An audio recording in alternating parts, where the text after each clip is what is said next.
E aí um dos livros que está aí é o Não Nascemos Prontos. Aliás, ele está apoiado numa lógica que vale para a vida, para a sociedade. Aliás, a razão desse seminário é que nós não nascemos prontos. Porque se prontos tivéssemos nascido, não daria para existir educação, construção. No que ele está apoiado? Tem uma frase que circula por aí que diz que uma pessoa, quanto mais ela vive, mais velha ela fica. Cuidado, isso é uma bobagem. Para que alguém, quanto mais vivesse, mais velho ficasse, teria que ter nascido pronto e ir se gastando. Isso não acontece com gente. Isso acontece com fogão, sapato, geladeira. Fogão, sapato, geladeira que nasce pronto e vai se gastando. Gente nasce não pronto e vai se fazendo. Eu, Cortella, em 2007, sou a minha mais nova edição. Revista, um pouco ampliada, mas a minha mais nova edição. Eu não nasci pronto e vim me gastando. Eu nasci não pronto e vim me fazendo. Tanto que eu sou um novo Cortella em 2007. Eu não sou inédito. Porque para eu ser inédito eu teria que ser como nunca fui. Mas eu sou novo. Isto é, muito do que eu sou eu trouxe da minha história, mas o modo como eu sou hoje eu nunca fui antes. E uma das coisas que eu quero ser é íntegro, solidário, fraterno. Eu não o sou por completo, mas eu posso sê-lo. Eu quero sê-lo. Para isso, claro, eu não posso ser arrogante. Porque o arrogante acha que ele já está pronto. Essa juventude está perdida. Eles não querem saber de nada. Eles não nasceram prontos. Eles foram formados numa sociedade em que uma parte de nós faz uma coisa inacreditável. Admitiu que os jovens e as crianças hoje considerassem que desejos são direitos. É a primeira vez que uma juventude começa a considerar que desejos são direitos. Isto é, se eu quero, eu tenho direito, você tem que me dar. E se você não der, ou você não gosta de mim, ou eu vou fugir, ou eu vou me matar.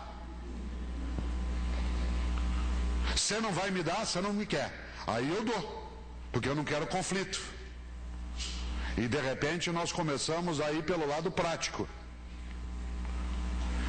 Um pai ou uma mãe, sã consciência, que compra para um filho um tênis que custa o preço de 2 pneus de um carro. Que compra para o filho um tênis que custa o preço de uma TV de 25 polegadas. É só olhar qual que é a inteligência necessária para produzir uma TV e o mesmo material que compõe um tênis. E ver que, obviamente, aquilo é um valor simbólico. Aí diz assim, essa juventude é consumista. Teu filho aos 16 anos de idade, 17, foi para Porto Seguro ficar uma semana lá. A escola se formou, resolveram ir para lá. Você às vezes não foi a Porto Seguro ainda, ou se foi, foi mais velha, e ele foi com 16 anos. Passou uma semana inteira gastando teu dinheiro, feliz da vida, na formatura, né? Fazendo aquilo que o Contar do Caligari chama muito bem, crema, não sei se já viu, ele diz que os jovens hoje parecem adultos em férias. Ou seja, eles vão ao cinema, eles passeiam, eles viajam, ficam em hotel, eles só não trabalham. E como eles não nasceram prontos, ele não tem a ideia do trabalho. Isto é, a ideia do trabalho que dá a trabalhar. Inclusive porque no Brasil nós usamos uma expressão equivocadamente. Desde criança a gente fala para os filhos, papai vai sair para ganhar dinheiro. Papai vai sair para ganhar dinheiro, mamãe vai sair para ganhar dinheiro. E nessa hora não é ganhar. E como ele está habituado, porque é uma geração que cresceu com os caixa eletrônico, você enfia um cartão. Ela, desde pequenininho, com 5 anos, você já ensina ela a apertar a tua senha, ela fica feliz da vida. Põe lá e sai dinheiro. Ela não vê o processo anterior. E aí, olha que coisa, a semana inteira em Porto Seguro, lá na passarela do álcool, tem um moleque com 16 anos. Domingo você vai buscá-lo no aeroporto aqui em Florianópolis, feliz da vida, imaginando que ele vai descer com uma gratidão imensa daquilo que você fez por ele. E aí ele sai, né, da sala de desembarque, se abraça, ele fala, e aí filhão, como é que foi lá? Ele fala, normal.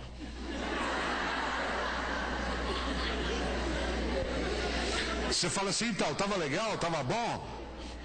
Legal. Dá vontade de você pular em cima dele, sabe por quê? Porque parece uma ingratidão. E é. Como é?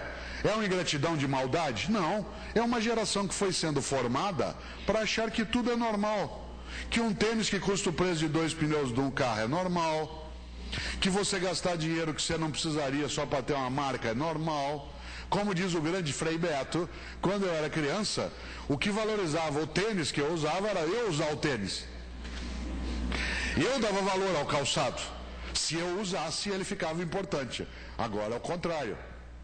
Como eles não nasceram prontos, olha só, está faltando espanto. Tudo é óbvio. Tudo é fácil. Isso inclusive invadiu a área de educação. Quem está na escola no dia a dia aqui sabe disso. A relação conosco não é mais a relação professor-aluno, mas ela é mediada hoje pelo Código do Consumidor. O menino vira dentro da sala de aula e põe o dedo no teu nariz e diz assim: eu pago o teu salário. Como se fosse uma relação estritamente comercial. Claro. Olha só.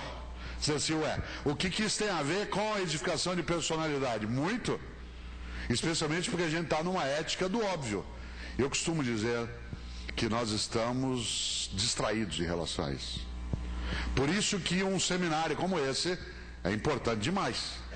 Aliás, se você olhar, a palavra seminário significa o óbvio, né? É o lugar onde você semeia, onde você dissemina, onde você planta, onde você cria o futuro. E como diz a clássica frase que vocês conhecem mais do que eu, o mundo que nós vamos deixar para os nossos filhos depende muito dos filhos que nós vamos deixar para esse mundo. Certo? O mundo que nós vamos deixar para os nossos filhos depende muito dos filhos que nós vamos deixar para esse mundo. E que filho nós vamos deixar? Aquele que é pelo caminho prático. Outro dia eu estava com uma sobrinha minha que estuda na GV em São Paulo, e ela estava 2 meses só em São Paulo, né? Ela morava antes no interior paulista, e ela chegou em casa e falou: tio, já aprendi a cozinhar. Eu falei: nossa, que ótimo, Ju, que legal, o que você já sabe fazer? Eu já faço miojo. E eu fiquei olhando para ela, pensei que ela estava brincando comigo. Ela não estava. Ela achou que cozinhar era uma coisa que demora 3 minutos. Aliás, de repente se começou a ter uma geração miojo. Amor miojo, namoro miojo, estudo miojo, propriedade miojo. O inventor do miojo morreu no final do ano passado, Dulce, sabia? Aliás, em casa fizemos 3 minutos de silêncio em homenagem a ele. No final do ano ele morreu com 94 anos. Já pensou? Por que eu estou dizendo isso? Cozinha-se. Amor miojo, sexo miojo.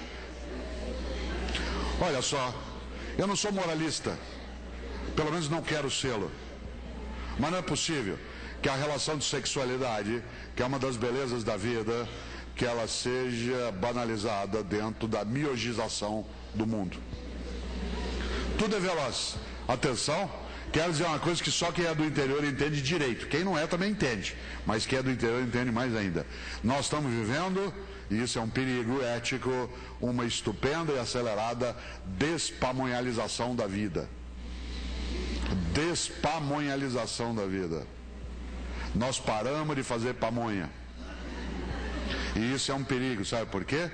Porque durante séculos na história da humanidade, fazer pamonha, que é simbólico no que eu estou dizendo, era conviver. Isto é, lembra de fazer pamonha?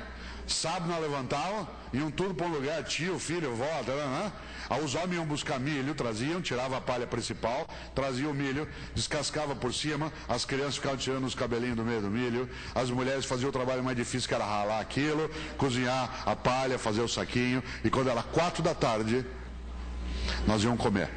A finalidade de fazer pamonha não era, obviamente, comer pamonha. A finalidade era ficar junto. E especialmente que as crianças tivessem uma ideia, que as coisas para acontecer, elas demoram um processo. Dá trabalho, apanha, pega, faz, cozinha, rala, ri, brinca, briga e vive junto. Agora é prático. Você compra a pamonha pronta. O cara passa na tua porta em São Paulo assim: pamonhas, pamonhas, pamonhas. Pamonha de Piracicaba. O puro creme do milho. Não é nem de Piracicaba, nem o creme do milho é puro.